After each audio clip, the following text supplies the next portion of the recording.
I think other chairs have had really good experiences with that. We're going to try it out for this meeting. I'm assuming if that works out well, then this will be the last one where we ask for a backup. But when we have not, as we've not yet done this in any of the interims. Oh, we can't hear a word you're saying. Okay. You got to get a lot closer. Then we should mumble. So as I was saying,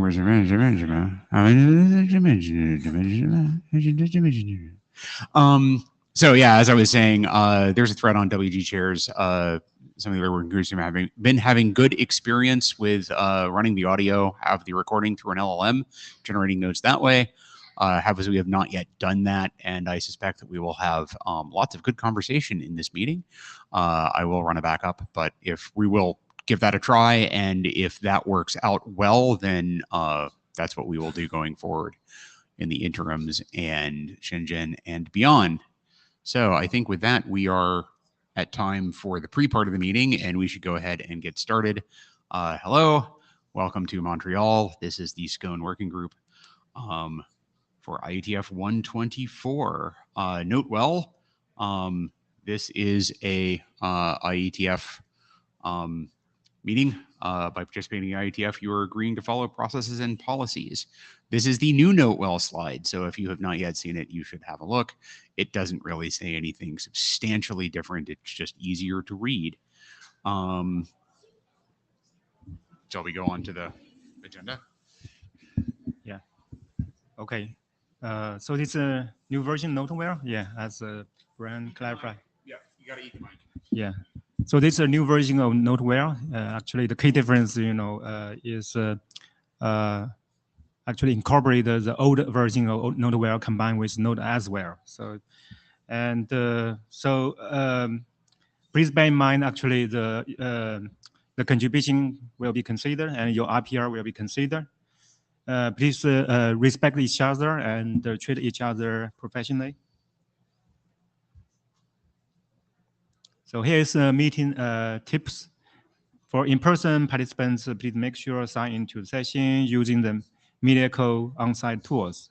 And we, as a chair, will use the MediaCo to manage microphone queue. And if you are not presenting anything, please keep audio, video off. So this rule also apply to remote participants.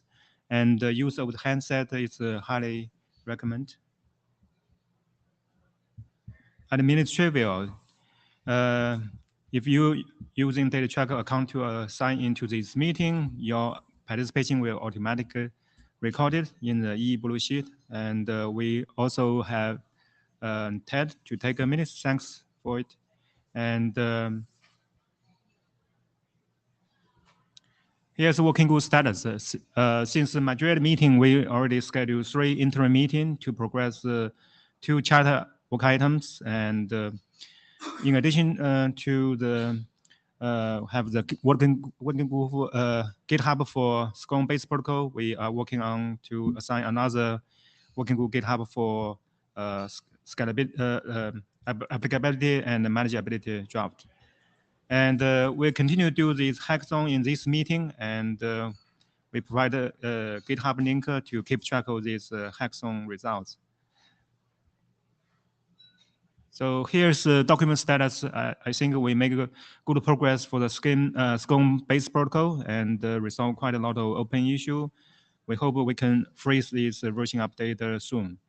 And for second China item, we made a good progress, have good discussion in the second interim meeting before Montreal. And we also already kick off adoption call for this applicability and manageability, and but we received a lot of comments from Lucas and Martin and also Tianji, and so we extend the adoption call for another 2 weeks and ask author to spin around the draft update. So here's a goal for today's discussion. I think we will review the state of interoperable test at the hackathon in this meeting, and further we'll review the open issue, plan the next step for SCONE-based protocol, and also we'll revisit open issue on applicability and manageability. And after that, we'll discuss interim schedule before Shenzhen meeting. Here's the agenda for today's discussion, and we'll spend 10 to 15 minutes to discuss SCONE hackathon status update. And we will using remaining time and break it down into 50 minutes to discuss SCONE base protocol and applicability update. And I think for SCONE base protocol discussion and the brand will also discuss SCONE network elements topics. With that, any agenda bash?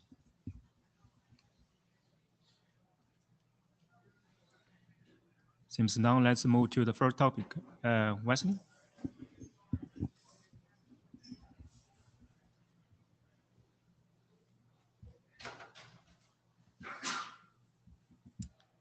Hello. I helped to organize the hackathon, so I'm going to give a short summary of the accomplishments and plans forward from here. So first of all, that's an actual photograph of scones that were at the hackathon. So when we have another hackathon, if you come, there might be scones if Brian is generous, and they were really good. So I wanted to review some highlights of what we accomplished this time at the hackathon. First of all, Marcus has a really impressive webpage video streaming demo that, are we going to share it in the working group today? Okay, so we'll see that in a little bit. That was one of the highlights. Second, Matt got an Android Facebook client receiving SCONE signals from a network element, which we'll also show some of. Third, we did a little bit of this in the past, but more so at this hackathon. There is increased experience with internet traversal of SCONE packets, and that basically just working. So so far, nothing in the wild internet has been found to be a threat to SCONE. There were some open source contributions from students working at Aachen University. And I think we did the first multiple element scenario test with multiple SCONE network elements on a path as well. So this is a quick cartoon just to show you some of the different permutations of SCONE clients, SCONE network elements, and servers that were used. And the big gray cloud is the public internet. So all the lines that are winding their way through there were crossing public internet with SCONE in their quick packets. The darker green line that snakes from the bottom all the way up the middle and into the top was a multiple element test. Not that that's a expected thing in the wild, but we wanted to just make sure that that worked. And the top left is Matt's Android client running a Facebook app, which goes all the way through to actual meta servers. We had a dozen or so people between the on-site and remote participants, 4+ companies and university, and our remote participants there made we're working on open source projects. They worked with the Quickly server, the NGTCP2 client, and open source network element. And going forward, we would plan to establish maybe a continuous interop capability. So we have this Slack channel that is always on. And if you want to do a test, even between IETF meetings or something, we could coordinate there. Enough people have SCONE elements, SCONE clients and servers now that it may be possible to work something out on demand. If you need help getting on that Slack server, please send a ping and we'll get you an invitation. We could also have an interim meeting to do interop if that was necessary as well. But at the moment, expressing interest through the Slack channel is a good way to reach other interested parties. And that's all I have. Do you want to show the apps? Yeah, you want to do your demo first, or? So I think you have to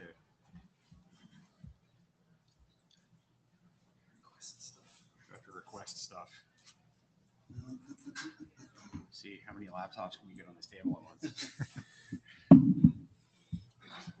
So request it. Yep. Hold on, I gotta click the thing. Deny.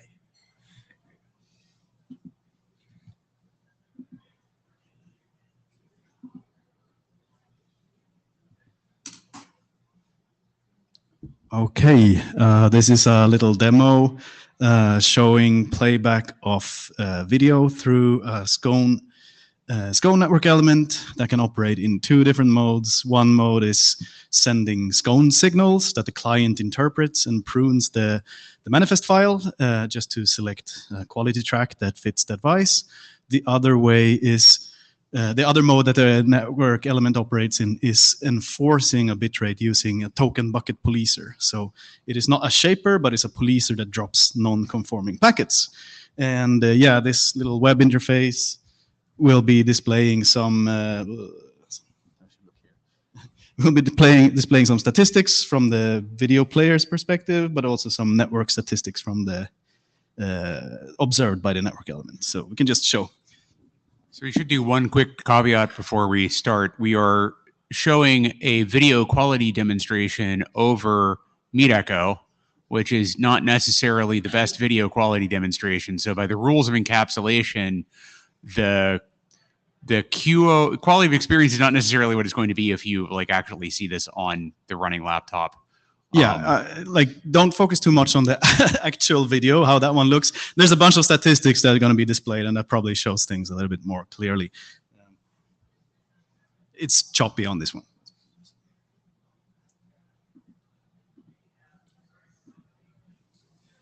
So what we're doing now is that we're loading a video through a throttling network element. And what happened is that this throttler uses a classic token bucket strategy where it allows for a large initial burst of packets. That burst was large enough for the video player to actually fetch the first segment, because this is not a very well emulated network, so it's a pretty fast link here. But as you saw, there was a pretty long video stalling event that happened, because as soon as you fetch that the first high quality video segment, the kind of token bucket starts kicking in and starts dropping a lot of packets, and the rate is lowered and the video player cannot keep up. So it starts buffering, and then it tries to fit into this quality. So maybe I should explain this plot here as well. So what you have on the y-axis is the available bit rates in the manifest that the video player has requested. So these are representing different video qualities, and this line here just represents the current quality being played back at the moment. So you see it tries to stabilize, but when it's too stable, it tries to request something higher, switches up. That usually doesn't work too well, because if you look at the statistics over here to the right, you see that the drop rate is pretty immense. It's dropping around 30% of the packets in order to enforce this bit rate. So it's pretty brutal, and you see a lot of quality fluctuations. Let's enable SCONE. So we've enabled SCONE. So we don't do any throttling anymore. We see now that two of these quality tracks are kind of grayed out, and there's that just represents that the client knows through the signal that I'm not going to attempt to request these quality tracks. So it just fetches the highest quality that is lower than the throughput advice, and then sticks at that. And what we see now to the right here, these statistics, is that the drop rate is now at 0%. We also see that the overall volume that the network element sees is much lower. And that's an interesting effect that I think is important for network operators to consider when deploying this, that when you do active policing, the amount of volume that you need to handle on your ingress is immensely higher than when you're doing SCONE here, because you're dropping up to 20% of the packets usually. So that's a huge waste. And we see here that we don't have the problem.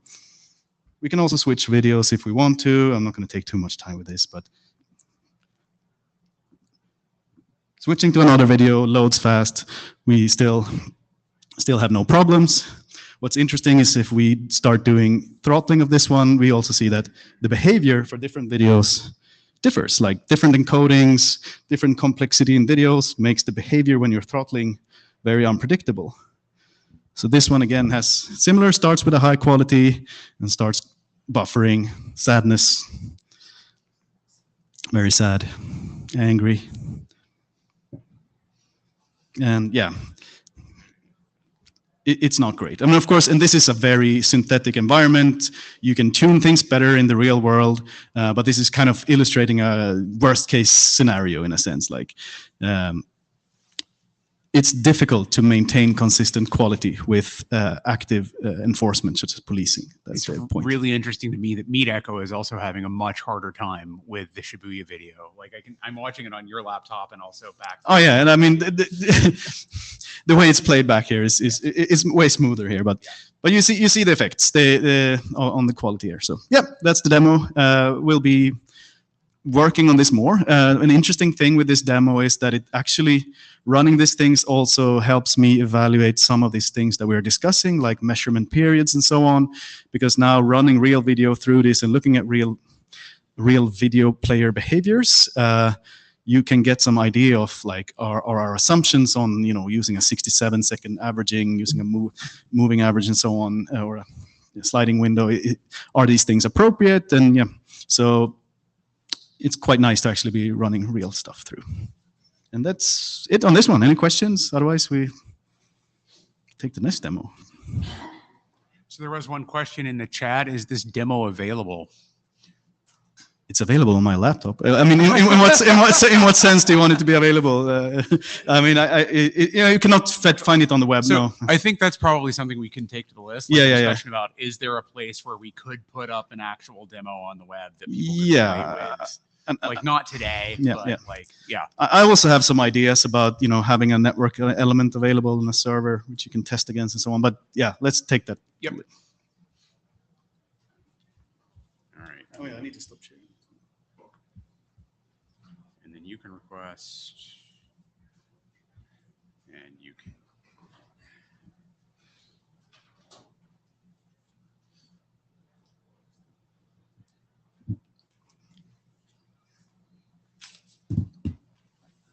Hello. So yes, this is similarly because the Meet Echo screen share frame rate is quite low. That's why everything looks choppy on both of our demos. But this is also just meant to show that SCONE is, you can integrate it into an actual application. This is the real Facebook app.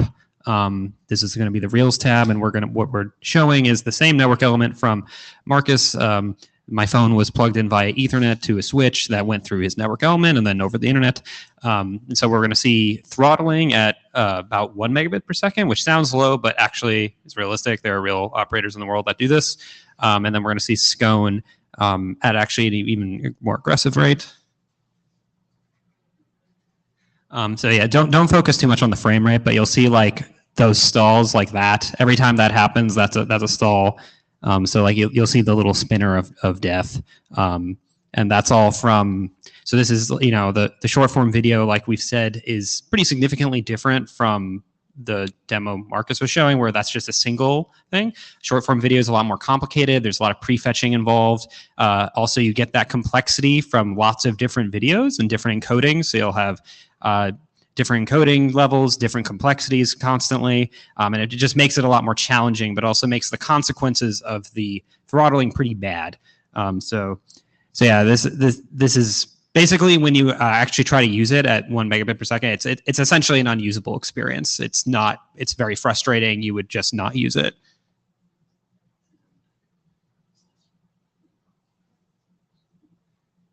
Yeah, so then this is SCONE. So like I said, this is going through Marcus's actual network element, and then SCONE packets are being picked up by our quick stack, and the signal is being propagated all the way up to the video player where it makes the ABR decision. So it's essentially doing that same thing with the manifest trimming, but it's doing it basically as a sense of like, oh, the bandwidth I have available is around this. So it's using the same logic it uses for other bandwidth estimates that it would otherwise have. It's just the SCONE signal is essentially overriding it. And it's not super obvious here, but you'll notice that we actually haven't seen a single spinner yet. And so this demo, when you use SCONE, it never hits a spinner. So I promise it's not that choppy in real life. But yeah, there's no spinners, and it's an actually usable experience, even though in this case, we set the target bit rate even lower than 1 megabit per second. So yeah, any questions about this demo? So I would, good. Going up. Yep. State your name. And Jordi from Meta. One quick question. So, any idea why our player has an ABR estimator, and basically network elements are throttling to 1 megabit or whatever they have designed? Any ideas why our ABR estimator is not able? Sorry, we work in the same company. Is not able to detect that maximum?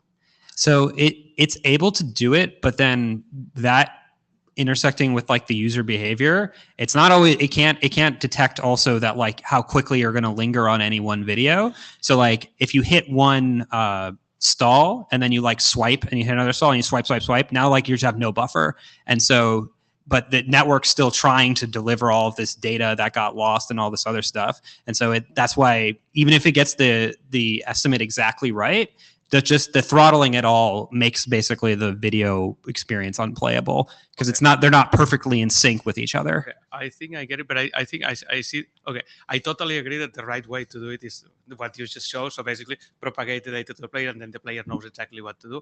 But it seems we could also improve our ABR algorithm, sharing that context across videos. That will make it probably much more reliable. Yeah, I think there are a lot of things you can do to make ABR better in these kinds of conditions. But yeah. Thank you. Nice demo. So we've got Christian. Yeah. Yes, I have always an issue when I see this kind of before-after demonstrations, because I mean, you see that in other things like your hair without the magic lotion and your hair with the magic lotion and things like that. And there's always a little suspicion that you might not have tried hard enough in the non-SCONE case to measure long-term bandwidth and don't do something stupid. So, I mean, Christian, like I said, this is not a toy. Like, this is the actual Facebook app. So, like, people have tried. There are lots of people that work on ABR. There are lots of people that work on this stuff. It's a hard problem. And when you introduce aggressive throttlers, it just becomes untenable. So, and it turns out when you use SCONE instead, it's actually a lot easier. So that's, like, this isn't a contrived example. It's the real app. Okay. Take your word for that. So there's another, so Kazo in the chat asked, is this demo video available? So I'm hearing like two people asking, where can I see it? That seems like an action item for getting something up on the wiki. The videos are very easy to share. These are just two random videos I literally took. Like, you can see the timestamp. They were just like a few hours ago, so it's very Marcus, reproducible. You could like maybe do a voiceover screen recording on yours. Yeah, I'll definitely do a screen recording of mine. And I just want to say, anybody who wants to take a look at these demos while here during this week, I mean, if you're not remote, at least you just come to me and Matt, and we can run through the demos and, you know, show all the parameters and yeah, take any questions you have. Cool. Thanks much. Don't sit down. We're getting ready to go to the protocol document.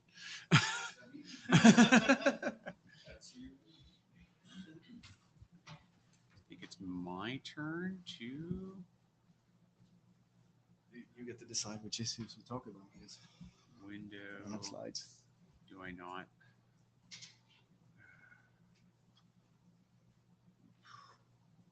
Okay. Oh, we're gonna do no. Yes. This is what we're gonna do. No issues. Right. So yeah, we're gonna do until I guess 10 after. We're gonna be talking about protocol, and then we will switch over to talking about and completing the adoption call on applicability and manageability. So with protocol, we have some issues. I would suggest just to maximize our the value, like time return on value of discussion time, that we go right to the easy one, definition of network elements missing. This one is actually better captured in this PR 83. So shall we start?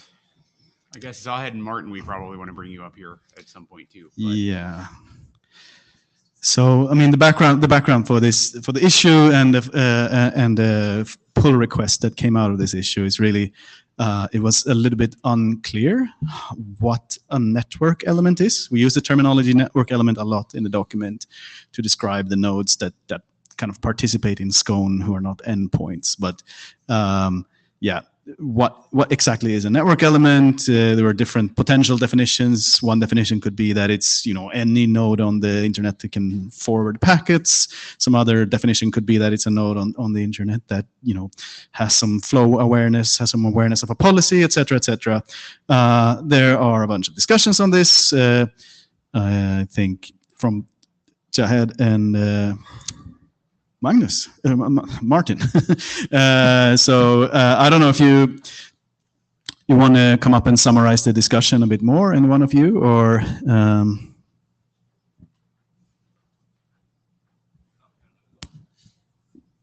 you want to go ahead. I'll try to get the regular way. Good hi, oh, wow. Okay, Jahed. So yeah, I filed the issue because I was reading the document, and also I'm trying to help this A&M application and manageability document. So I started to think like, okay, what exactly a network element is, and then I realized like, if you look into the charter, look into the current SCONE protocol document, then you have a network element, and that network element actually does a couple of things. So it has like an understanding of flow, like yeah, you have a flow, and it has a possibility of going to detecting a packet, SCONE packet, and change the red signal there. But it also actually, the SCONE document says like it is aware of some sort of network policy, or it has policy. But also it says like it does monitoring, because it says network element does monitoring. So basically going into the enforcement part. So it was a bit not clear to me that if all network element on the path could participate or could do that. I think the one way of dealing is like, yeah, they just decided not to do it. But still, in the document, we're saying like it does monitoring, but this is a hard requirement or not. So I tried to create a pull request that actually tried to define what is the network element, and then what is the SCONE network element, or what it takes the network element to be an SCONE network element. So that's it.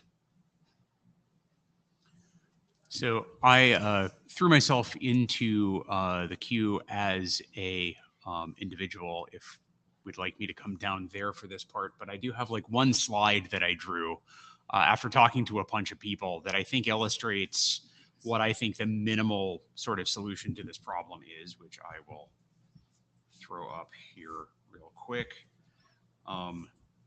It turns out when you have your working group and protocol called secure communication with network elements, then SCONE network element is kind of like ATM machine. So we have a SCONE NA, or we could also call it a SCONE. What do we think this is? The minimal possible network element is something that knows how to look at a SCONE packet, and when it sees a signal in the SCONE packet, knows how to write something into that signal. And that's it, right? Like, so that is the only behavior that is necessary to make this protocol work as a protocol, right? Like, so there is, I think in the BOF, we talked about credible threats of network violence, right? But it doesn't need to be actually tied to the network violence. Now, in a lot of cases, the way you're going to deploy it is you're going to have some sort of network treatment, and the information that the SCONE network element is writing into the packet is going to be by configuration related to that network treatment, right? But that is game theoretically necessary in the long term. But when we're talking about like what the interoperation points with the protocol are, I think that is where we probably need to be. That's what I'm hearing from talking to a bunch of people here. If I have that horrendously wrong, it would be neat to tease that out in the conversation to follow. If I don't have that horrendously wrong, it would be neat to figure out how we can turn that into action on this document so that we can close here.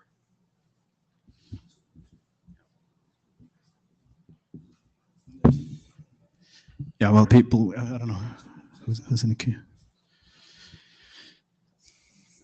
I can't remove myself. Sorry, Gori got distracted by the pull request. Yeah, the pull request got a capital N in, but otherwise it seems to be heading in that direction. And I think that's the right thing to do.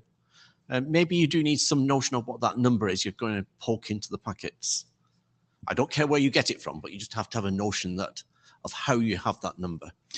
Configuration, whatever. I don't care how you get the number. The number exists. You should have an idea of what you want to write. Yep, I mean, that's it. Yeah. No more. Okay. Yep. Yeah, I don't think you can say more than that. Yeah. Or you shouldn't, at least. Yeah. So, Martin Thompson, the definition that we got there is somewhat more broad than I think is necessary here. I think Brian's slide illustrates it very well. I was almost about to get up and say, this is almost just purely an editorial question and why are we talking about it in this session? But I think your slide sort of illustrates that there's a definitional thing that's kind of important to tease out. I don't think the pull request does the right job because any network element is potentially one of these things. And so trying to have a specific label for it is a mistake. But I think it's important to recognize the essential property, which is that you have some understanding of what you want to say and the capability to say it. And so that's the key definition that is important here. Can we try to find some time to sit down this week and turn this PR into that? Maybe it's separate. Yeah. Okay. Separate PR, given that this touches every word in the document. Yeah, you're right. Yeah, this is gonna. We're gonna have to do a comb. Yeah. So I don't want to touch every word in the document. I think we typically just talk about a network element, and I think that's the right thing to do for this document because potentially anything that has these capabilities has that. So I will bring up one thing that I've heard, and I forget. I've had a bunch of conversations about this week, so I forget who said this. So this is unattributed, not because I don't want to credit the person. That network element within the context of this document, we can define that, and it'll make a lot of sense. As soon as it gets to the IESG, people will freak out. So it might be that we want to stick we want to call it a SCONE or a SCONE or a whatever. Like we want to have a particular piece of terminology that we make it very clear that we are not redefining what your router does. No, I don't think that's right. So okay. We need to talk about that. But okay. It's not necessarily a good use of this time, I don't think. Yeah. Because that is editorial. That is editorial.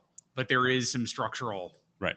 But you cover the structural bit quite well, yes. I thought. So yeah. I think in sort of like continuing discussion until we end on this, if anyone hates those slides, we would like to hear that now before we go into digging into the document to make it look like those slides. The slides that I'm not showing, which is like super useful. Hold on.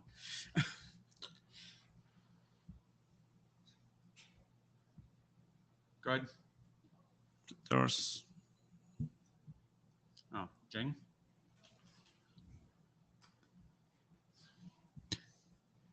Jing. Hi everyone, I'm Zheng from T-Mobile US. Network element is a very generic term. To me, it could mean the radio, which is most of the time is the bottleneck for the congestion. Depends on what kind of time scale you want to optimize doing the resource dynamic resource allocation to improve the QoE. I'm working on the 6G side. Many applications have very critical I'm sorry, you're going to need to eat the mic. I'm having a very hard time hearing you. Oh, sorry. Yeah, as I work on the 6E side, many applications are time critical. So need more stringent, dynamic resource allocation to get a better QoE. Yeah. So yeah, I mean, and I think one of the points with not making this definition of a network element to be too specific is just this, because we don't know which nodes will actually deploy this. We have some ideas initially. If you look at the manageability draft and so on, that is most likely we'll see initial deployment in cellular network in the user plane packet core nodes that have policy awareness and so on, but nothing with this definition would preclude it from being deployed in some other node, like you say, in a radio node, if that makes sense for some use case. So I think we just want to make sure that we don't make a description that somehow limits any such deployment. I mean, anything can be a network element as long as you're forwarding packets and have the capability to do this thing. So if we go for this design. So that's good. Thank you. Jahan, just to reply to what Martin said, I think like what I'm hearing here, in the peer, we have those kind of separation. It just like it touches everything that is to call network element, that I moved to SCONE network element because we created this term. We wanted to get this term, like you call it SCONE or something else.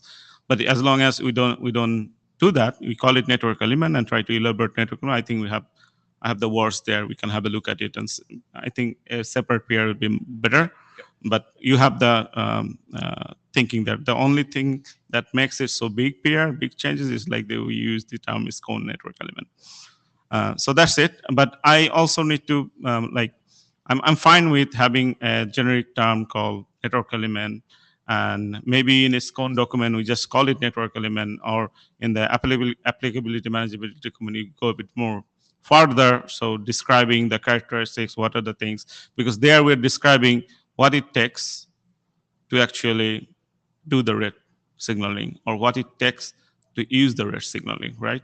So there could be some separation between what we want to describe in SCONE protocol itself and the applicability manageability document. So let's discuss that. So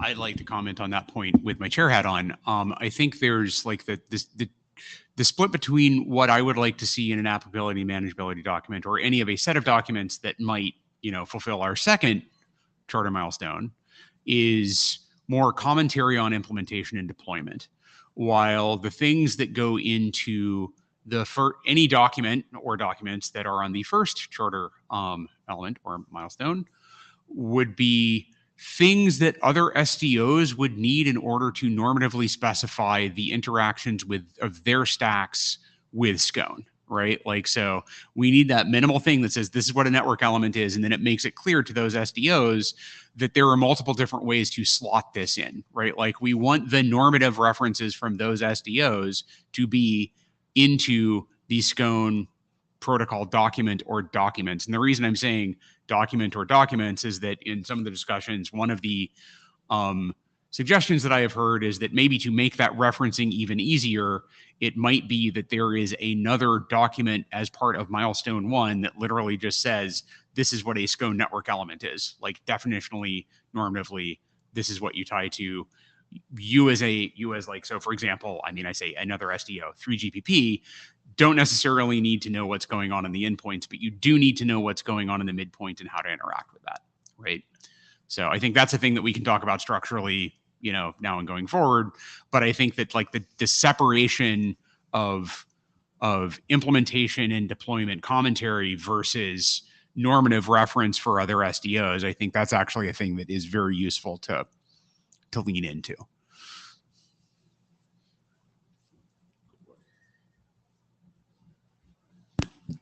Sanjay Mishra, Verizon.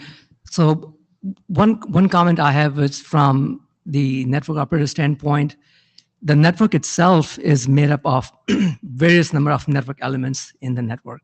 And I know not all of them are capable of doing what you're showing here. So I think view-wise, this is good, but the challenge it poses is the network engineer that's working on it, such as Zhang from T-Mobile just pointed out. He works on the radio side, and he's thinking that, is this my job? Is this what I'm supposed to be doing? Because it's network element. And yes, I manage a network element.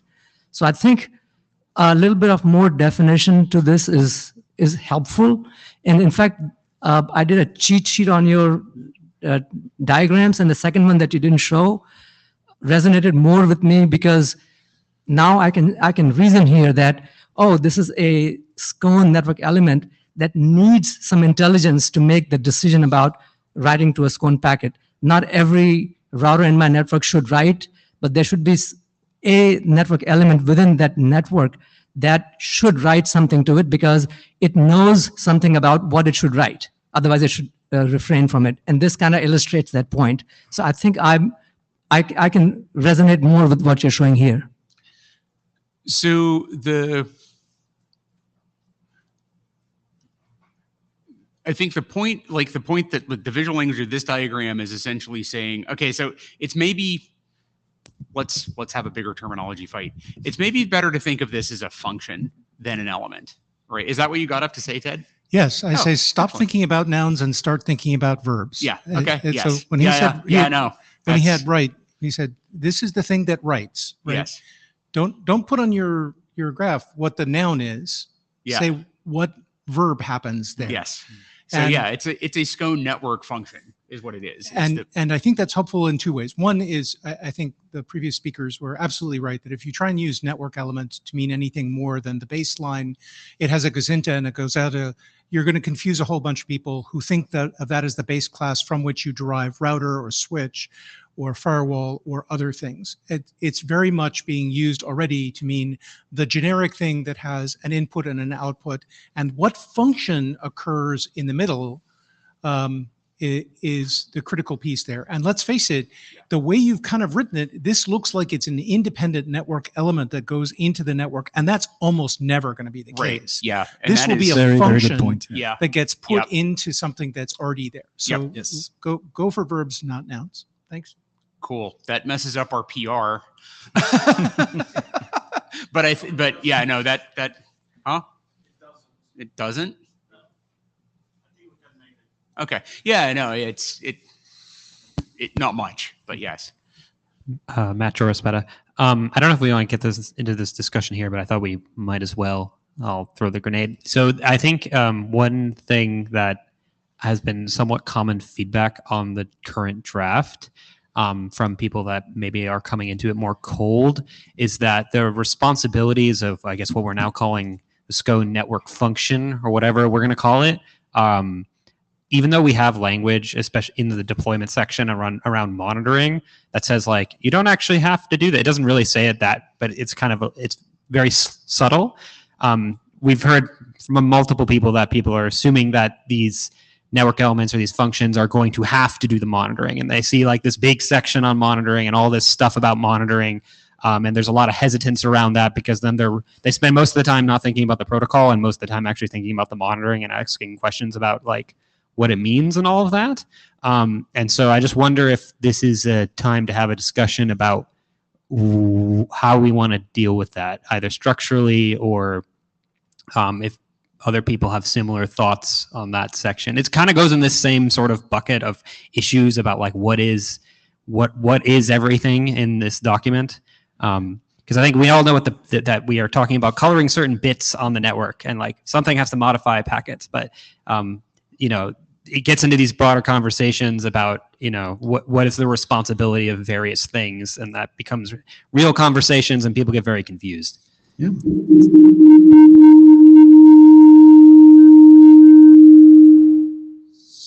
Someone turned on their what? Okay. Good. Yeah, Go ahead. Yes. it sounds like we're talking about functions here as well. We're saying now that writing to a packet is a function. That's a function. There's something with the audio here. Yeah. No, someone joined. That is something you need to do to participate in this protocol.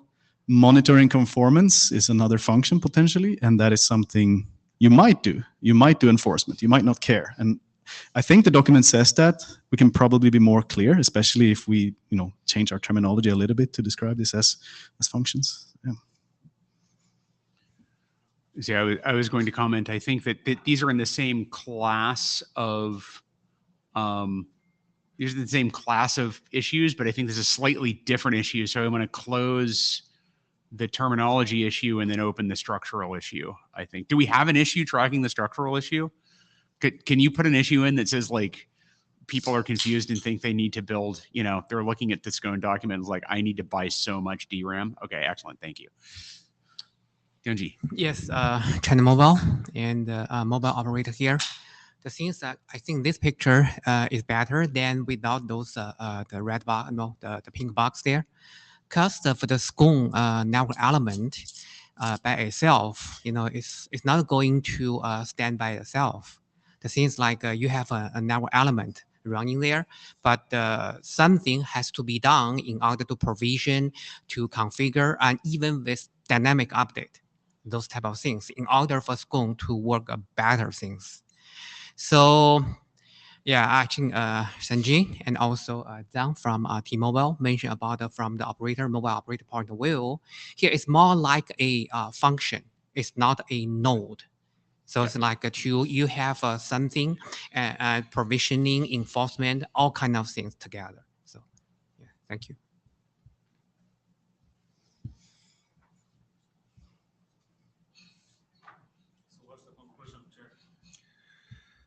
So I think we've heard, I saw a lot of resonance with like verbs, not nouns, function, not element. I think we need to take the existing, hold on, stop the slides, start the screen share. Yes, I do. That's why I click the button. Take this PR and modify it to function, not element, then do the editorial pass to clean that up. I think that's that sounds like the action item to me. Should I I'll add a note here that's what we discussed. Yeah, and you might not want to call it network function because that's a very overloaded term as well. Yeah. So Christian in the chat suggested calling it a SCONER. SCONER. Which I have to say I don't hate. Yeah, again, network element, overloaded network function. Yeah. SCONE. Communicate. Yeah, I mean, Figure it out. Yes. Cool. Okay, now I'm in the problem that I am sharing the screen and also trying to take a note in your notebook. Yeah, I'll take a note in the notebook. Zahid or Martin, could you go into the PR and note that, please? And I will move on to. Actually, do you want to look at the other PRs? Can we get a good feeling? Yeah, let's look at the PRs. I think the other ones aren't that controversial. So yeah, that's fine. Yeah, this one is just you could when you were reading this, you could assume that this type of element only applies to access networks. That's not necessarily the case, even though it's probably the most common case. And I think this PR is just fixing that. Yep. All right. I have taken a very quick look at Martin's comments on these, and I like them all. So I will merge those in. We can leave those open for another bit of time. Speak now or forever hold your peace on this one, though, I think. So, and then we can merge that. And then we go to switch terminology. This is also very uncontroversial, I would believe. This is we were using the terminology. Yeah, throughput. Oh, yeah. Yeah. So we were talking about rate limits a lot. We're talking about throughput advice instead. There's a little bit more general description of what we're doing than communicating a rate limit. it doesn't change anything else than that, I think this is just straightforward. But we have someone in the queue here, so. There's someone in the queue. Okay. Before you click merge here, right? I wanted to get. I wanted to get open the queue. I wanted to click. Yeah. Okay. Good. That worked. So I think I commented on this the PR already that this looks good. I mean, this is better than like having 3-4 terminology to mean the same thing. So I actually have another issue saying like, hey, you call it available sustainable bitrate, maximum sustainable bitrate, maximum available bitrate, maximum sustainable available bitrate, and rate limit. Yeah. So I think rate limit is basically, okay, you change it to throughput, but I think this needs to happen to other terminologies that we're using. We need to come to a term like what exactly we mean. We cannot just mix and match whenever we want, and this document has it. Yeah.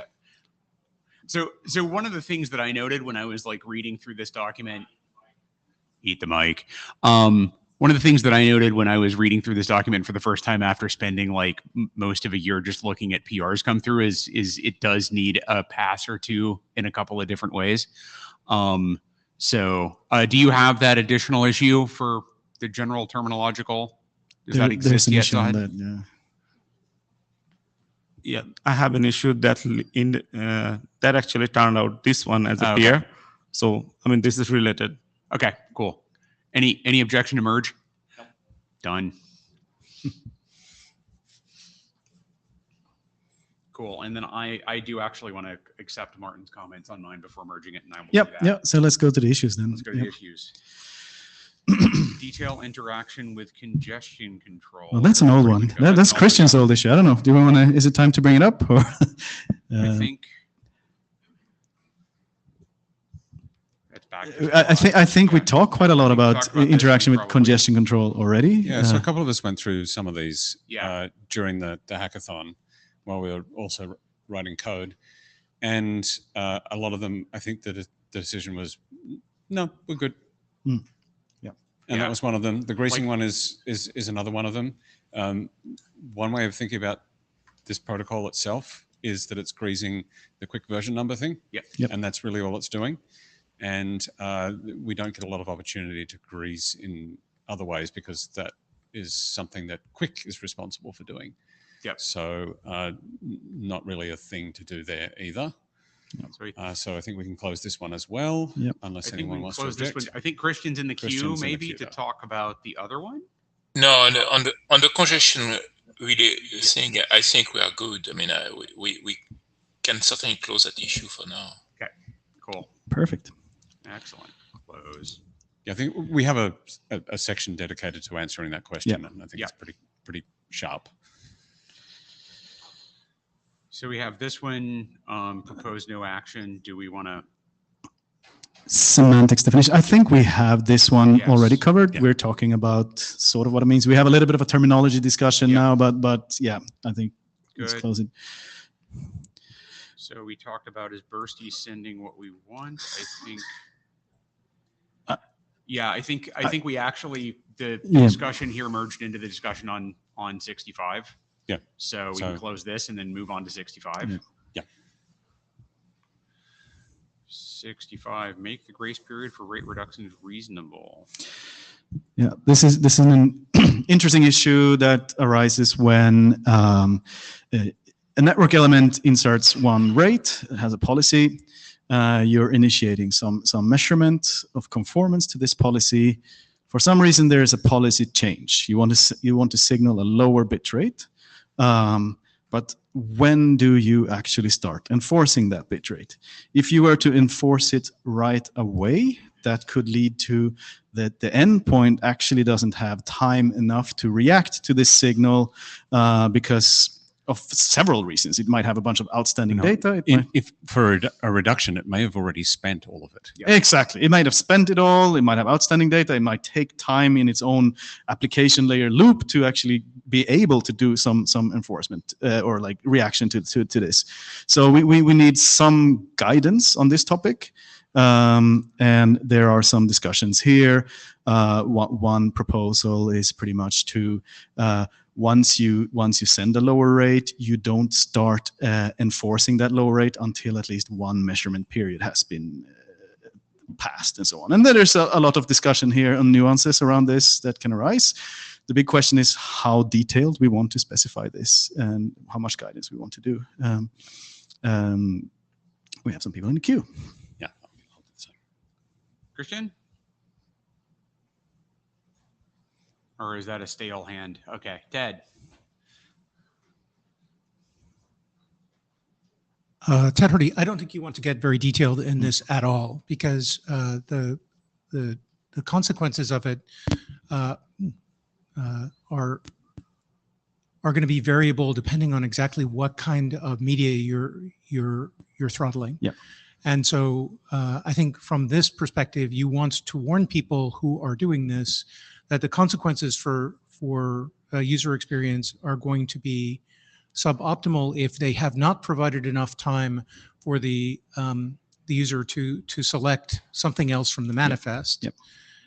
But that beyond that, you really can't go, because you don't know either what resources are constrained on the box itself, and you don't know what the media structure is to know how long it's going to take for them to switch to some other part of the manifest. Correct. So I would say you tell them what the problem is, but don't tell them anything about how to solve it, because that's a book, not an RFC. Right. Thanks. I was saying that maybe some of that type of discussion could go into the manageability draft as well. Yeah. It's a book. or somehow otherwise become non-normative on the protocol itself. Yes. So there's a different approach you can take in this one, and I think there's a lot of code and whatever else here, but I think there's a very simple way to describe what I think is a nice way of setting expectations here, because I think what we're trying to do here is set expectations about what the semantics of the signal is, and if we were to say that an application that receives this advice is expected to stay within the lowest number that it's received, the lowest bandwidth that the throughput advice it's received in the last monitoring period. And the expectation is that a network probably should only enforce based on the maximum that it's sent during a monitoring period. Then that would be, I think, would leave us in a situation where you never end up in a situation where there's a mismatch between the expectations of the two things, and we get what we need, along with a few acknowledgements in the direction of Ted's thing. We have some of that at the moment, but maybe we could sort of sharpen that up a little bit, and maybe even reduce what's said on that point. But if you think about it in that asymmetric way, then I think you get to a pretty healthy place. All right, let's pull through the queue on this one. Kazuo?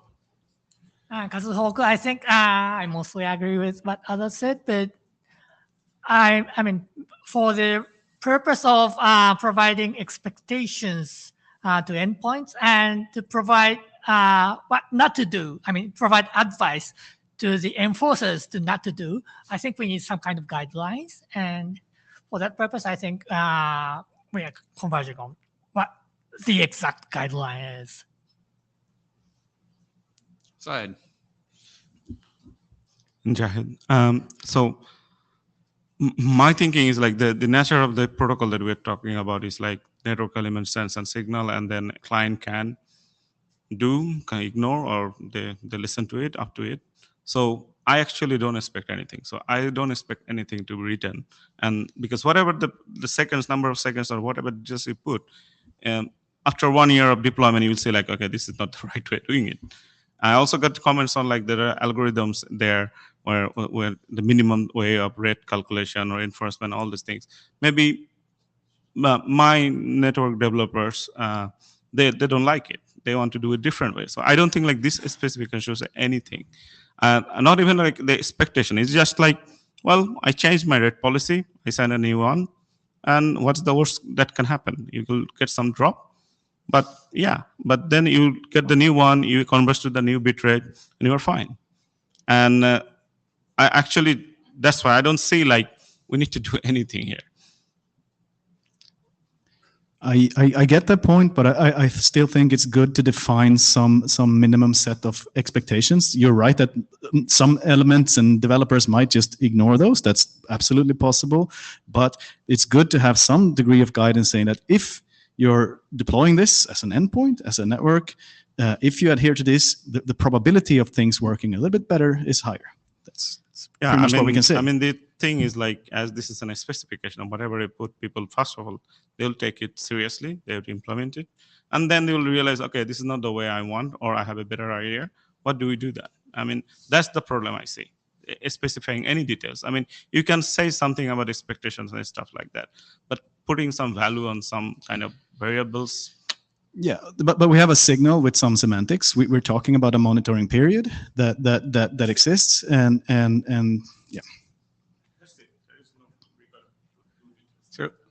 So Brian Trammell, as an individual, the way I see this is it was very important for us to go through this exercise to verify that the protocol that we're talking about has an operating envelope that makes sense. I think that the discussion that we're having now seems primarily to be around, do we need to publish the parameters of that operating envelope normatively? Because that might end up being something like the TCP initial window. We're going to use it until it turns out that we can do something. We know we can do something better as operators. Do we need to have sort of like a normative, like box that we need to stay within, or do we want to leave in this entire work example of this works, right? I think that's the discussion that we're having. And Martin disagrees with me. Excellent. Yeah, this is not a shed painting exercise. This is not, like a congestion control algorithm where you get to do what it is that you think is most appropriate, and the best that the IETF can do is advise and talk about the consequences. This is tied to the definition of the signal that is being sent. Okay, yeah, good point. We are defining what it means to send that signal, and the semantics of that signal need to be agreed. Yep. And how you expect to have it monitored is something that you need to write down. Now, I think the sort of loose definition that we have that I outlined before is relatively straightforward to explain and to understand. And I understand, I don't agree with Zed when it talks about this suggestion that someone's going to implement what's in the RFC. Great. If they implement what's in the document right now, good things will happen. And if they decide to diverge too much from that, then they need to do so with the understanding of the semantics of the signal that has been exchanged. Okay. Yep. And if they do that, that's fine. And if they don't do that, and we learn that something better is possible in the future, then as long as it's operating within the envelope that we define, then it's fine. If it's not, then we don't have a protocol anymore. Okay. We just have people making stuff up, and that's not healthy. So what's our action on this issue? Since I'm still in queue, I think I've heard the discussion here and have been involved in all of this. Kazuo and I have had some discussions on how to proceed with writing something down more concrete. Cool. And can you annotate that in this issue? I think we can write something down that's crisp and clear. I think having the sort of pseudocode in the appendix as an example of how you might be able to do something remains a useful construct. It'll have to be tweaked based on that, but I think we can make this work in a reasonable amount of time. Excellent. So time check, we've got 7 minutes. We have done 65, 69, 75, I think is closable. Yes. Yeah, discussion continues, but I believe that it's, This is the same question as we were just talking about. So I can close this. Or there's a I new think so, thing 8 hours. We should read this. Yeah, no, there's a new comment. There are some concerns about the cost and complexity of when you and this. Kazuo figure out what you're doing, got it. Can we clarify access networks as an example? That will close when my PR goes in. maximum achievable. Yeah, that's the discussion we just had about terminology. Yeah. Yes. Excellent. And then there is one new. Oh, thank you 15 very minutes much, ago. Matt, for adding that 15 minutes ago, Yeah. like I asked you to. Yes, that's, I think, actually part of this discussion. I think so. Yes, I think we have gotten to a point where we have actions and drained the queue, and we know what the next things are. Back to putting my chair hat on here.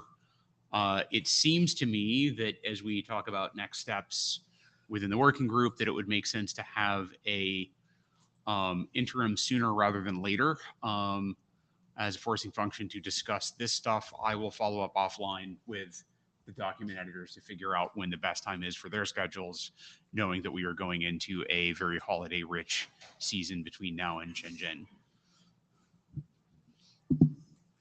Still in queue. Great. Damn it. Your mistake. I'm going to give you a counter proposal.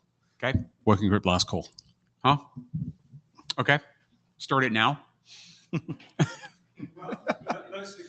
Fix the bugs. Okay, cool. I am happy not to have to schedule another interim for this. So, Gory? Yeah, Gory, not on working group last call, just on individual. Did we decide there was one SCONE function or two SCONE functions? As in, is there a monitoring function and a marking function? So there's one function, but the monitoring text is the definition of the semantics of the signal.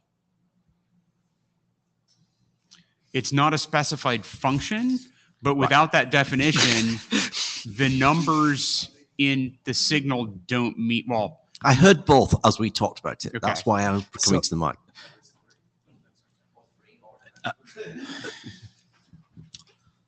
So Jahad again, I mean, I think I'll feel much better if this text says network can monitor flow rather than network element can monitor flow. Like network can monitor flow, anything in the network can monitor a flow. The network element doesn't need to itself do it. And that's actually along with the figure you show, like configuration and some treatment and all this thing. So because the moment you say like network element can monitor flow, and then basically I go in, okay, my network, whatever I call it, network element under function, that function need to do that.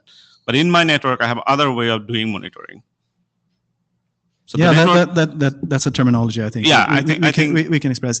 I think what we want to say in terms of your question here is that the function is sending a rate, and what we're defining with the 67-second thing is this is the minimum set. Like if you are to enforce a rate, you should not enforce the rate on a shorter time period than what we specify here. Then you can do exactly what you want. You can completely not enforce it if you don't want to, or you can enforce it on longer time scales. But if you're sending this rate, you're committing to enforcing it at this monitoring period or longer. Yeah. And longer could mean infinity. Yeah, and that monitoring doesn't need to happen on the network element. It can happen if you have a network element next to your network element that does another function. Then yeah, I mean that's why I think I'll be feeling much better if the network. I think this gets way easier when we stop talking about elements. Yeah, to what Zah had said, that would solve it. Yep. Okay, we have cleared the queue. We have resolutions for all of the outstanding PRs and issues. We have a suggestion that we should start working group last call as soon as we have finished clearing that queue. I'm intrigued by that. That sounds really good to me. I think we should just do that. And if working group last calls don't always go directly to, hey, we didn't find anything. So, thank you. I think that was a very productive session. Yeah. Excellent. We will now move on to the second part of our agenda, third, fourth, and last part of the agenda. We are going to talk about applicability and manageability. So I will shut down my screen share. Sanjay, want to come up?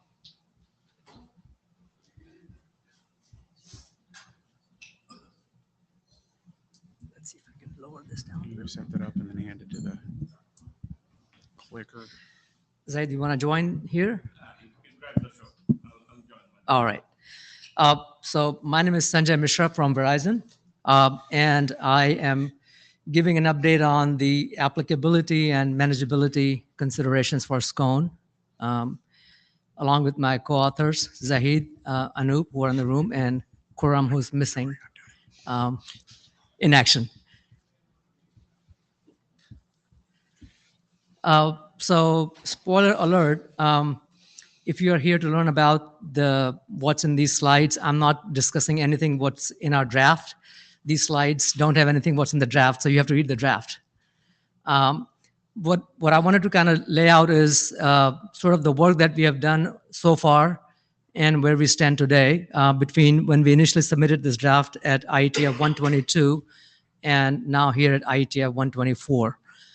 So the applicability manageability draft started out as a use case and requirements draft, which we presented at IETF 122 in Bangkok. So we got some colorful feedback because we had requirements that were not in SCONE document, and they were talking about requirements that were particularly about SCONE, and the use cases were not as helpful in terms of defining what would be, how would you deploy and manage the SCONE protocol within your network.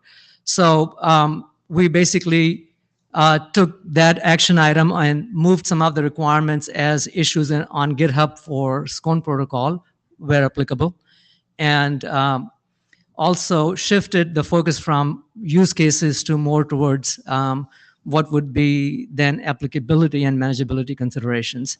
So between 122 and 123, which was, we met in July in Madrid, we submitted a -00. That was the beginning of the applicability document. At that point in July, we really had only incorporated the feedback that we got from the use case document. So that document at 00 that we submitted, and then we continue to work on a 01 draft and submitted one on September 13th, which then basically gave the chairs a chance to call that for adoption as a working group draft. And again, that started a flurry of feedback on the list. Most of it was actually that they viewed the document as a good starting point. But there were significant other feedback that were sort of still holding up, making progress on the draft. So we continued to work on the 01 and then submitted a 02 draft end of September to address major issues that were raised on the list. So I'm not going to go through all the issues that were put on the list. But essentially, chairs extended the adoption call for another 2 weeks to October 16th. And the issues, I think, are best summarized by Brian's email, which I stole that and I put that here. I wanted to just kind of call out the big message was that document was focused on sort of a lot of 3GPP terminology, and it appeared to give an indication that maybe we are talking more about what 3GPP should be doing and not so much as what we are doing here. So that was one comment. And basically to sort of come out of that, Brian also laid out a plan that would allow us to kind of get out of that rut, which was basically to maybe structure the document into create some general guidelines that may be applicable to the draft, and then create out specific sections that talk about different network architectures. So that was the feedback and probably holding the final adoption. So we took that and worked on the -03, which we published on October 20th. So the key updates from the document really are, we had a lot of normative text that has been all now removed. And structurally, we have a section that talks about the generic applicability and manageability section. And then we have created one individual section that talks about a mobile 5G use case. And we have put placeholders for the other use cases, and we thought it would be best to wait until a document is adopted and create appropriate PRs, and then maybe based on the input from the working group, once it becomes a working group document, then look at the use cases that would make sense to incorporate in the document. I do want to touch on one point on the 3GPP specifically, and I know access network is also another part that has been discussed in the mailing list. So I just wanted to call out two key points that I think are critical from deploying SCONE in the network. And I wanted to see if I can take a stab at trying to explain the rationale as what we have done. One is really that the inclusion of 3GPP specific details in this draft really are only serving to clarify the boundary between the IETF protocol and the 3GPP specifications.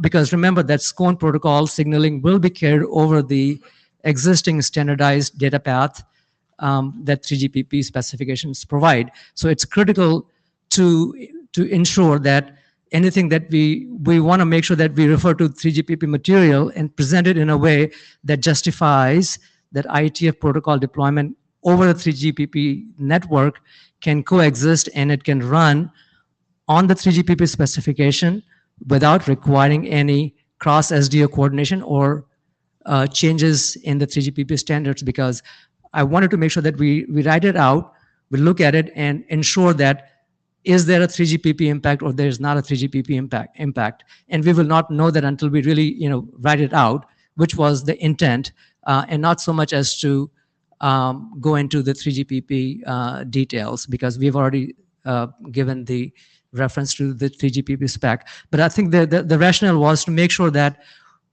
we clearly articulate that this is going to run on 3GPP and that there's a viable path of not touching the 3GPP specifications at all and simply make use of what's already there.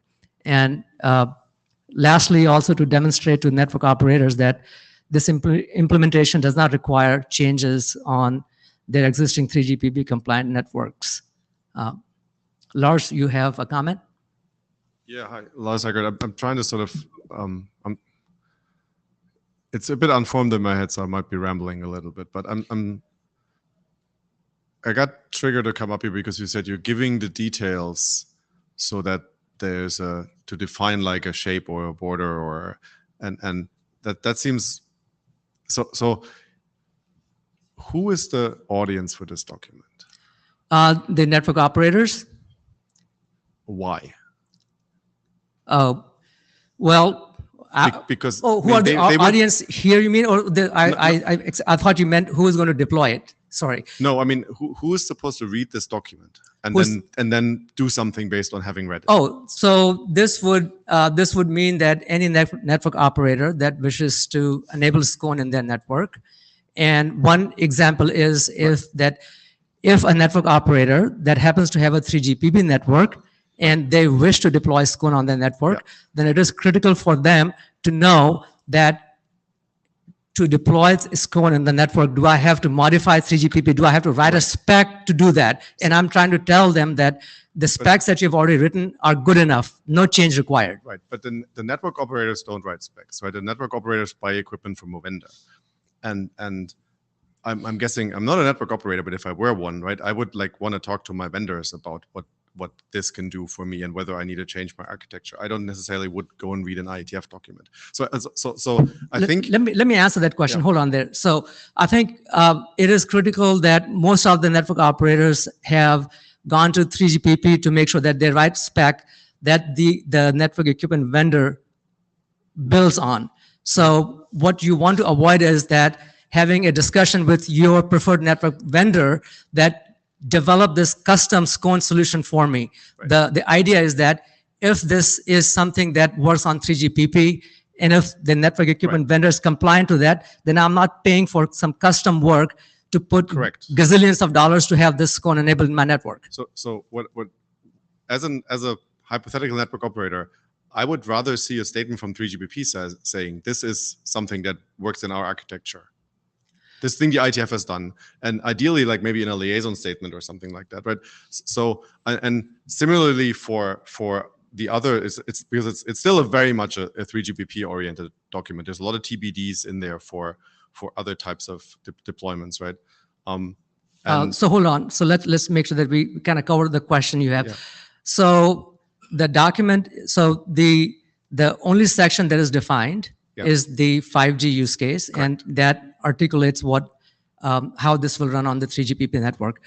What is TBD is not 3GPP. What is TBD is that if you want to implement this on a 4G network, then maybe write something there. And if you want to deploy this on a wireline access network, define something that may be a BNG requirement. I'm agreeing with you. I'm worried about the whole, is what I'm saying. So this worried is about the? So let me speak to that with my chair hat on. So our intention as chairs would be if using this document as the basis of adoption for like the milestone 2. Right. We would then appoint editors whose job it would be to make sure that the TBDs are filled in, and we would find contributors who would write those sections. Right. Like the TBD isn't a hand wave. The TBD is we intend to put something here. Yeah. I mean, that seems like a lot of work for something that I don't think is no offense, right? I don't think it's actually a document that very many people will read. Because if I'm a 3GPP network, right, I want to hear from 3GPP what they say.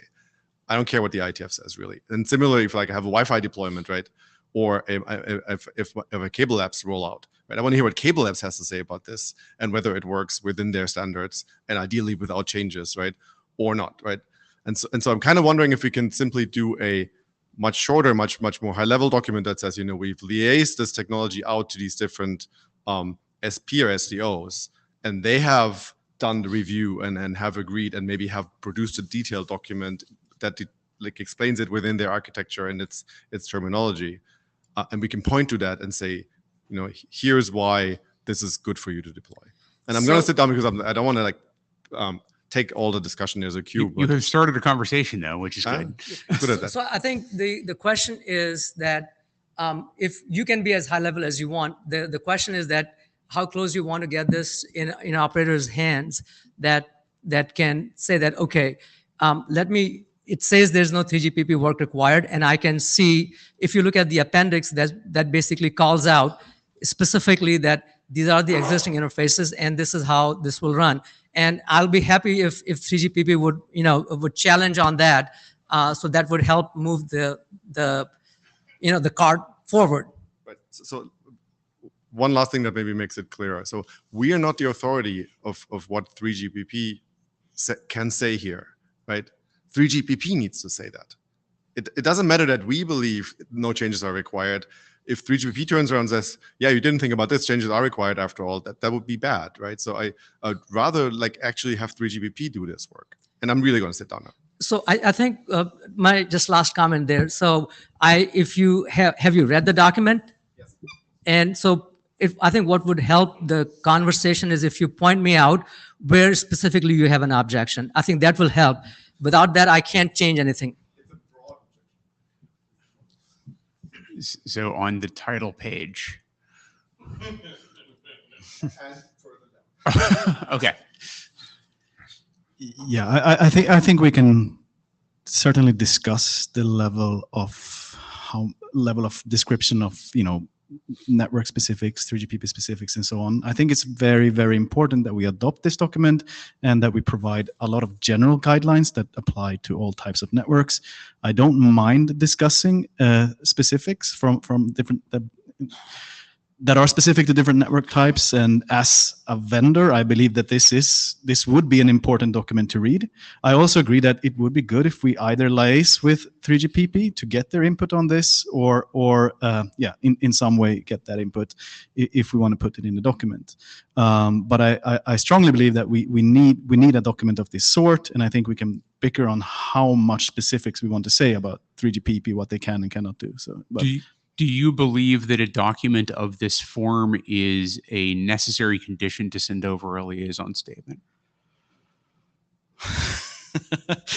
That's a tough question. I think it could be useful. Yes. Okay. Yeah. Okay. Yeah.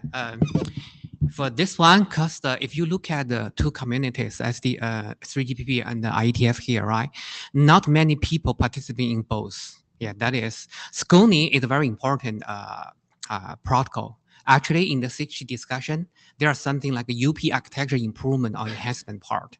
And then we try to introduce, well, not just we, it's like the SA2 working group people. There are quite a few companies try to introduce the UE and the network collaboration on both ways. So actually, well, that is a solution, but the SCONE is one of the things that will be introduced. So back to actually the last question about the challenge on these things. This one, it will be good for 3GPP people to read it, because most of I would say 95% people there do not have the deep background about the IETF, this type of things. So when we try to get something like the two-way collaboration between the network, the wireless network and the terminal equipment, this one will be some guideline. Okay, so to read it and say, oh, okay, this is something that can be applied. And then on the 3GPP side, they will read it and say, okay, we can leverage these things. Regarding the liaison, this is not mature enough to send the liaison to 3GPP. They're not going to do anything. Thank you. Okay. Thank you for jumping in. So Martin Thompson, I heard what Lars said, and I think I can probably be a little bit more specific about my version of what Lars is concerned about. And that is, Section 3 talks about generic applicability, and it talks about it in terms of if you have this sort of function, then you might consider doing this, or you need to think about these things when setting the values, or under these circumstances then this sort of treatment is appropriate. And that's very appropriate for the work here. Where I think it starts to stray into things that I'm not comfortable with is Section 4, Section 5, and those to-do sections where we're talking about deployment in specific network architectures, and we're talking about specific functions. I think it would be fine for this document to have an appendix that says, in our understanding of the 3GPP network architecture, the 5G architecture in particular, we think a reasonable choice of deployment strategy would be to run this function in this particular node in the following ways, based on all of those things, because this addresses the concerns in section 3.4 and 3.7 or what have you. That sort of thing would be very reasonable as an example. But I don't think that what we want to be in the business of is dictating how you would do it in the 3GPP network architecture. That's 3GPP's business. But I do think it's reasonable for us to say, this is how we might imagine it working, and we believe this to be a reasonable deployment architecture, and explain why. That's a lot of work, though. I'm not going to sign up to do that work. I'm not competent to do that work. I understand that there are people competent to do that work, and that's great. But I think we need to be very careful about saying things about how this might work in someone else's network architecture, and that's where this document has repeatedly strayed across the line, I think. And if we take it on, Section 3 I think is mostly fine, and we can fix it, but these ones need to be very much on the here's how we think it should work and why. So I think, Martin, thanks. Two comments on two things here. So I think one is, what you're talking about is fair enough, and I think structurally it's fairly easy to call that out. And if Section 4 that gives an example of 5G deployment, if it serves the purpose of better moving to an appendix, I think, which is absolutely fine, right? Because the idea is, I'm not married to the idea that it needs to be specific. I think I'm just concerned about that we should maybe put something in the document which might be helpful to the operator. And where it comes in the document is less meaningful to me. The other part is that I think we're at the point of deciding whether or not this document should be adopted. And for an adoption call, how pretty we want this document to be before we adopt it, right? I think we're talking about scoping. We are talking we are very much talking about this is a charter question. This is what are we signing up for? And what we're signing up for, if we take the document in the current form, is the work to define how this is like sort of a stipulation of how it works in a 4G network. And I don't think that's appropriate. The document currently says it illustrates how it integrates with the PGW in the 4G network. That's not appropriate for us to say. Framing is crucial in this scenario because we want to keep on this side of the line where we're saying this is how it could work in this network, and that is why, and this is based on the following principles that we've already established here. Sanjay, can I take this one? Please. I'm gonna put myself in as chair by prerogative when you're done with your statement because I want to ask Martin a question. Yeah, I think let me talk to get to what Martin said. I think I agree with him. And if you look into the nature of the document, I say like if you just look into the figure, you might be actually saying like, hey, why did you write a figure that has this like EPF have this SCONE thing and all these things? We can always fix this thing. The thing here is like to me, this document should describe how we are thinking the view of the whatever access network we're talking about, 5G or Wi-Fi or wireline, how we think this could be, what is our take on like how we see like this could be deployed. And that's perhaps what Martin was saying, like, okay, we cannot be like, say like, yeah, you do this. But this document right now, if you look into 5G section, it doesn't say like you must do this. It's like potentially you would like to do it in EPF. That's what it said. And we can put it in the appendix or whatnot. I think this document is not only for the operators but also for the vendors to understand like what we need to implement, because the network element discussion that we have in SCONE, the other things, the monitoring discussion we are having in SCONE, we can actually clarify it more like what this means. And in the list also I see like Jason is here. He was also wanted to say like, well, how does it work on my DOCSIS network? Right? So this kind of questions we are trying to ask, and we're trying to do a mental map, like our understanding of like how SCONE network element could be there, sitting there, whether it should be able to do something or not do something. So that's basically what the tone of this document should be. And that's why we got to remove all this kind of like a normative text, like, so we can improve on those kind of things. I think the talk I'm saying here is more doable. Whether it's to do with an appendix or do with a section, I personally don't have choice. But I think there should be something that describes our understanding how we are going to deploy this SCONE network element in the network. So I will point out that I have heard in this discussion many different specifications of the audience for this document. We want to show it to SDOs. We want to show it to people at vendors who are not necessarily the people who are doing the implementation, that they'd be reading the protocol document. I've heard that we want to show it to network operators so that they understand what's going on.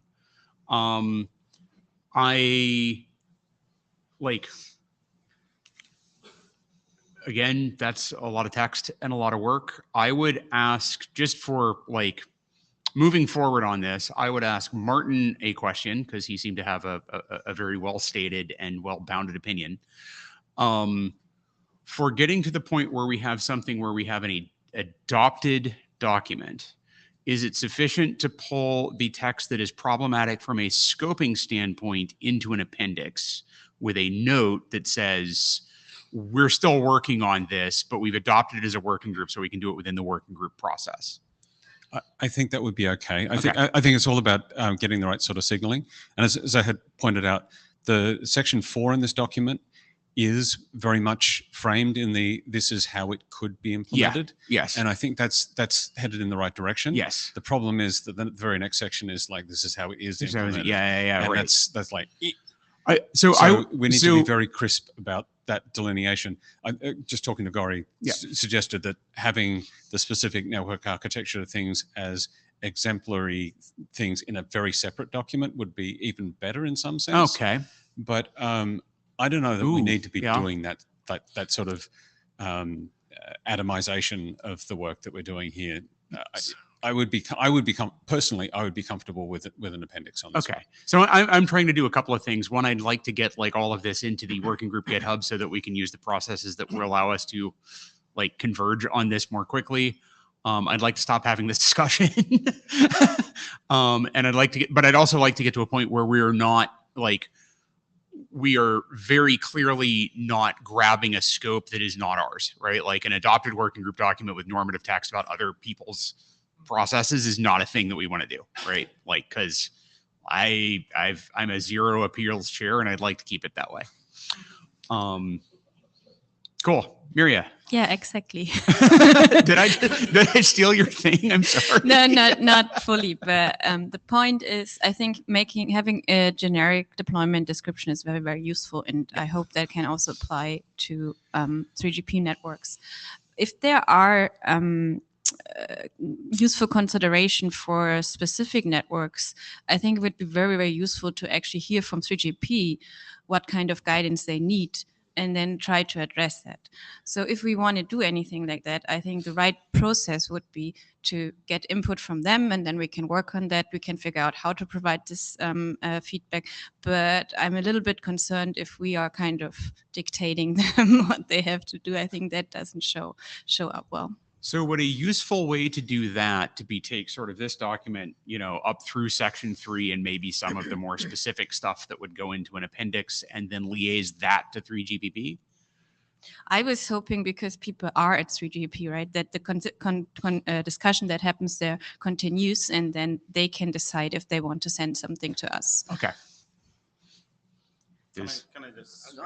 That sounds, yes. So I understand all these things like 3GPP, what 3GPP think. I think Taniji goes 3GPP. He says like this is important for understanding. So you have done somebody. My whole team goes like only I am coming here. The rest of my 20 people going to 3GPP. I think as a lead, I think that's very important for us, for team to be understanding. So I don't know like why you were bringing this liaison thing here. I mean, I think we have, as I said, we should just write what we think, how this is there. And then if you like to check with them, like, hey, this is what we thought. Have we thought something wrong? Have we been hallucinating? Can you correct us? Then I say like liaison statement things. But I don't see like why this needs to be so afraid. And just being an IETF guy, I will be standing against IETF putting anything. And define anything that harms 3GPP. I will ask you the same question I asked Martin before letting Miria come back up. Are you okay with taking sort of like up to section 3 as an adopted thing for a 0-0, putting the rest in appendix and sorting it out in the working group? Completely fine with me. Excellent. Miria, I'm going to ask you the same question, so get ready. Yeah. I didn't go to the last 3GP meeting, but I'm talking to the people who've been there, right? And my understanding is different because the discussion there is just ongoing. I think they need to have a discussion there and need to like move one step forward rather than we taking the discussion away from them. Do they need anything from us for that discussion to go forward in your view? I don't think right now. I mean, the discussion is ongoing, so maybe later. But if they need something from us, I think they should tell us in an official way so we have a unified understanding of the discussion there, because that doesn't seem to be the case. And I want to say, if 3GP would come up with a document where they describe in very detail what the IETF should be doing in order of architecture, I would be very concerned about that.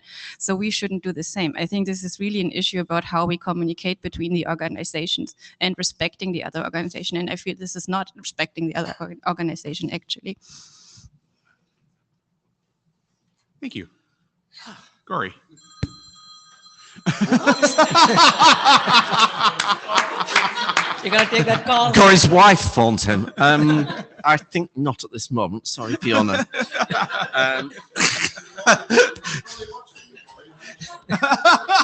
Didn't think about that. She may have been. Yeah, she was like, don't say that. No, okay. So Gory trying to speak as AD here. Right. So we covered lots of different things. The first thing is we have a chartered milestone to do an applicability and manageability document for the SCONE spec. We need that document. And that mainly is section 3, but there's also stuff in the current SCONE spec the protocol document, which needs to go into that document. So I think we need to adopt that soon, please. Second, I'm a little bit concerned that we're mixing up that important document, which must be readable not only by the 3GPP mobile operators, who will probably be the first people to use this in anger and will use it really well, but other people who will then come along with different types of networks.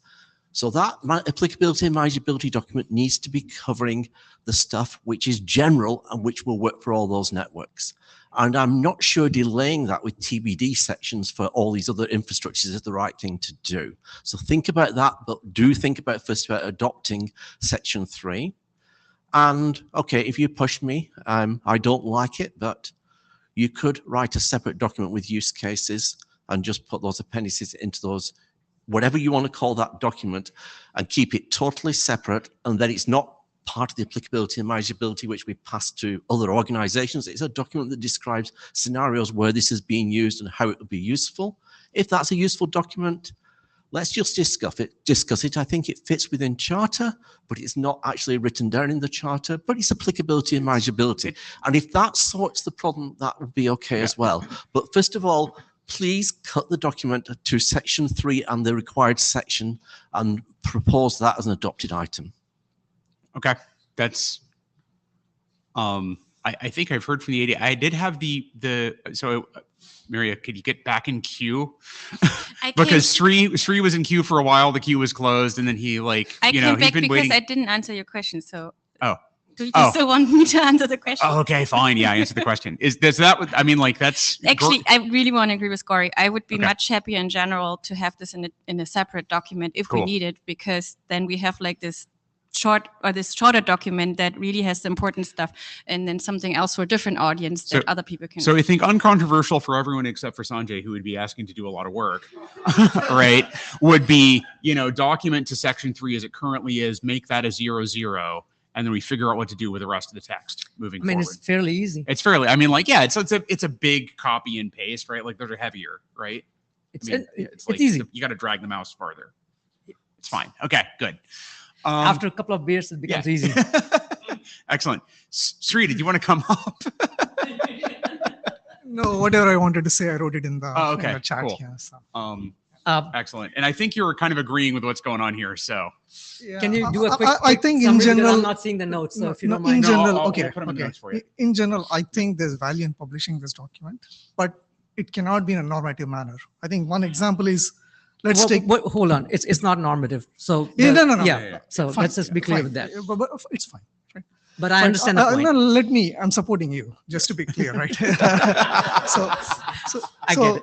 Let's take an example. RFC 3314. IETF made a recommendation that 3GPP do allocate per UE prefixes on a per UE basis. That document was the basis for 4G system to do per UE prefixes. So these recommendations help, but it has to be more in a more like, this is what we think, right? But it cannot be like, put this on UPF, or it cannot take any normative language. That's what I think. Yeah, understood. Okay, I am formulating a show of hands on this, which is basically just going to be, we're going to ask Gory's question.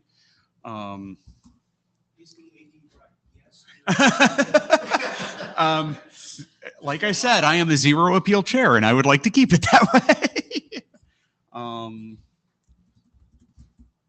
Hold on. Do you support basis?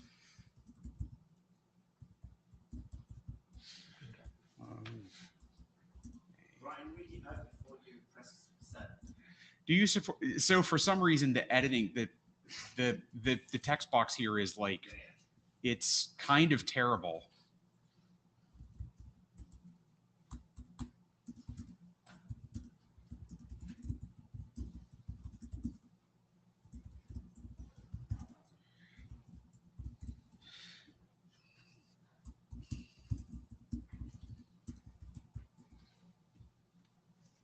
So what I have, do you support the adoption of the 03 revision of this document as the basis of a working group 00 for the applicability and manageability milestone up to section 3?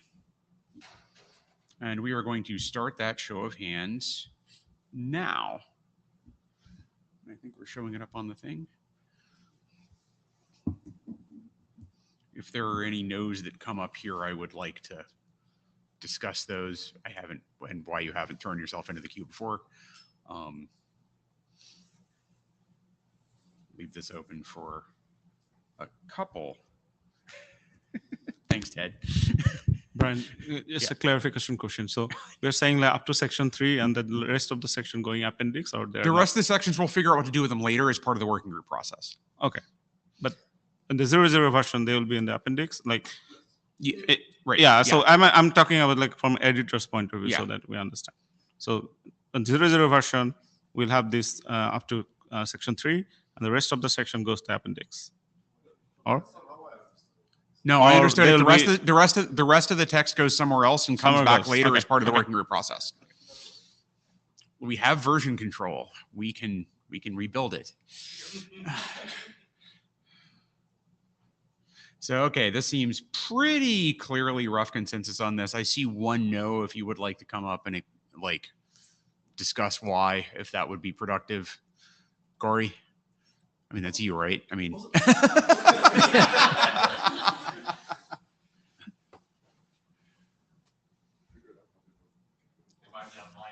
They might be online. Put yourself in the queue if you'd like to talk. We'll wait. I'll go ahead and terminate the show of hands. Do they want the entire document?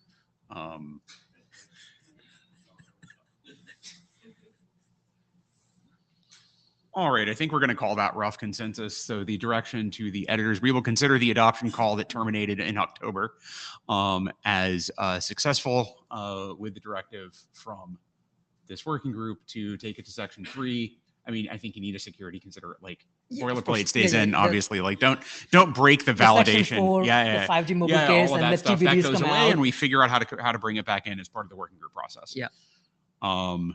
Excellent. We will talk offline about how to get that draft in that state into the working group repository. Yep. And then we can submit from that repository. Is that good? Sounds good. Excellent. Do you have other slides that you'd like to talk about now that we've done the no, actual business? I would not. Silence is golden here. So okay. No. Excellent. All right. So thank you very much. That conversation is now concluded. Now we can have the real conversation in the working group. So we have a few minutes remaining. I think I've heard on the protocol document, we're going to see a bunch of activity in GitHub that will be followed by a discussion on the mailing list that will turn into a working group last call. I think it would be useful to plan to have an interop meeting or an interop focused interim meeting between now and Shenzhen. I would suggest doing that in 2026 just for ease of scheduling, right? Given the season. I think we can probably take the actual scheduling of that to the mailing list, but while we're all still in town, I might be picking some of you and trying to figure out, like, collapse down the set of choices for the doodle so that we can get that scheduled. With that, do we have any other business?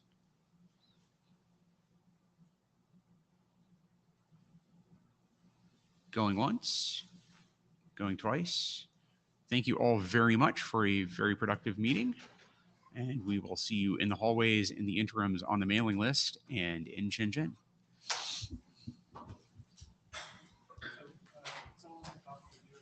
Perfect. Thank you. I had a look at the current state of the summaries that are going into the IETF minutes repo, and I am very... Oh, yeah.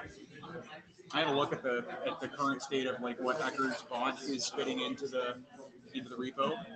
I am very glad that I asked you to do that. I think it will get better once it will get better. Yeah. Once that was just kind of a temporary thing. They're planning on actually running it from the transcription from the YouTube. Yep. Which is significantly better. Okay. Okay. So, then it's just a model quality situation. Yeah. Okay. And well, it's an input situation as well, because these are very subject to revision as you go. Yep. which confuses the model. Oh, yeah. Where YouTube does the full pass against it, to generate the text, and then provides the full text. Yes. So it'll be interesting to see. I would not mind not having to do it again. Yep. I will. I mean, we got a lot of time between now and June 10. I would say my opinion of the usefulness, at least of Google's internal tooling since Madrid,